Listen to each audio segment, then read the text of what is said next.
What is up YouTube, and welcome to this Peacemaker episode 6 breakdown review. We pick up right where we left off last week as Adebayo is chased by Myrn, only for Harcourt to arrive and hand her a gun. It's a total shock, but many of you did predict it correctly in my comments last week that he would be a good butterfly.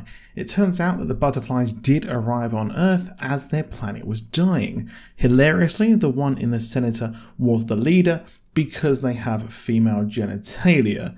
I'm sure a few people who hate wokeness are gonna really hate that sentence. And well, Myrn's butterfly didn't want to take over Earth, he simply wanted to coexist, leading him into conflict with the others. So Myrn isn't actually Myrn, but is a butterfly, and simply took the worst person he could find, and well, for a time, was actually probably having the memories of this previous person. So it's an interesting one nonetheless. And Waller, for once, does not know something, but they've unknowingly told her kid, and they need to find out what is only known as the cow. It's a cool twist, if not a bit of a non-surprise. We cut to Peacemaker, who explains how he took out Kite Man, which is hilarious as it was teased last week in a little kind of newspaper clipping, and I didn't expect more Kite Man.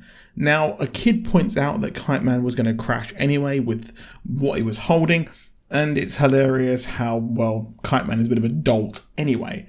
Peacemaker then says the Flash is an unbearable D-bag, which I don't know if that is a commentary on the character or the chokeout king, Ezra Miller. Poor Peacemaker doesn't do well in class and goes full Nam flashbacks when he's asked about his origin and how he accidentally killed his brother. I feel there is a lot more to this flashback than meets the eye.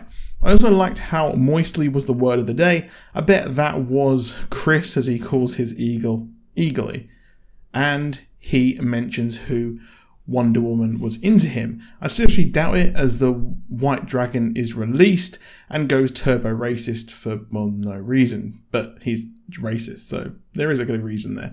They've released him after last week against their CO/Waller's attack dog's orders, which will no doubt bite him in the ass, as he is picked up by a friend and wants to kill his son, which is really, that was a long time coming. This plays into the latest storyline where the whole of the police are taken over by butterflies.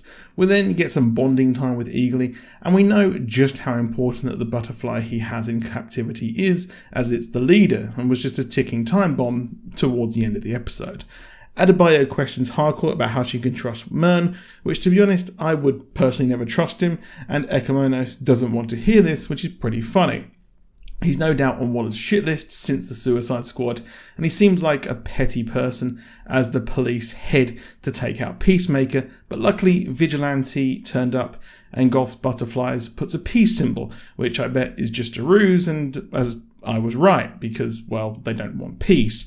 Let's not forget that Peacemaker is literally a peacemaker, so I did wonder if they would make a deal, and Vigilante, as an empath, realises that Peacemaker is angry as the police turn up, and I loved all the alien references they ask it, which alien movie trope it is trying to do. Sadly, we didn't get a blowout shootout that I was expecting, as the guys simply escaped, and that's that. But they took the butterfly with them, and his room is torn up by the police as the diaries found with insane conspiracy theories, and really somewhat of a manifesto as the lads escape to the woods.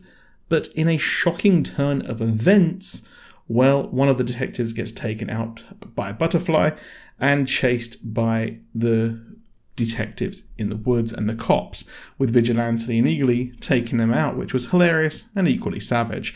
And Peacemaker hesitates, only to be saved by Waller's agent as they run out, and he takes out any witnesses.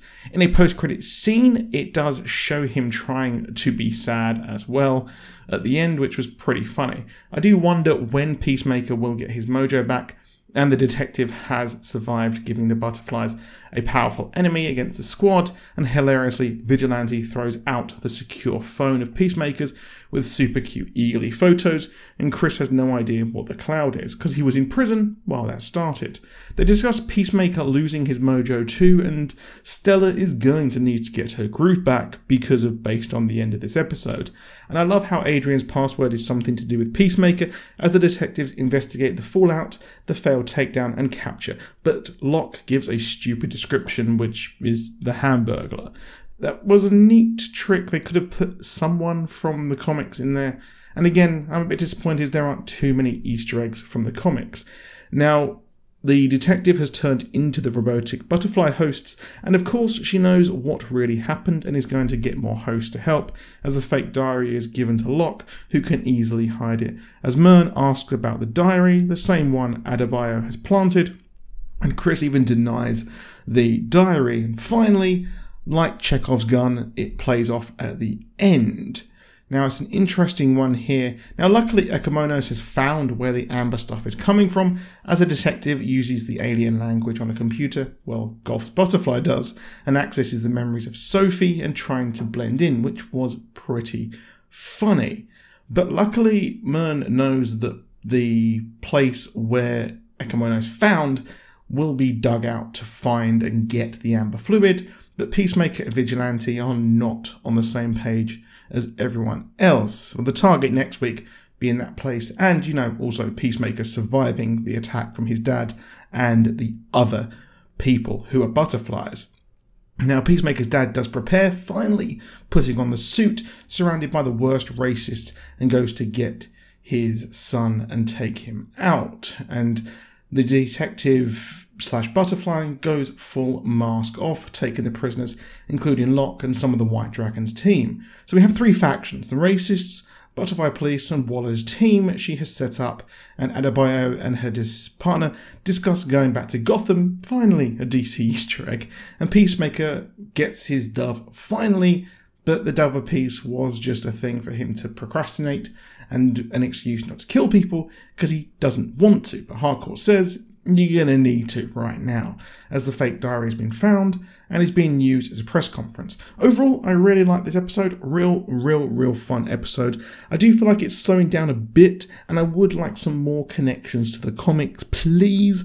I know there was some deep cut craziness over in the Suicide Squad, so let's have some more of that, please, or at least show a flashback to a live action Kite Man. Hell yeah. But that is it for this video. Please drop a like down below. Do subscribe with notifications on if you want more from us.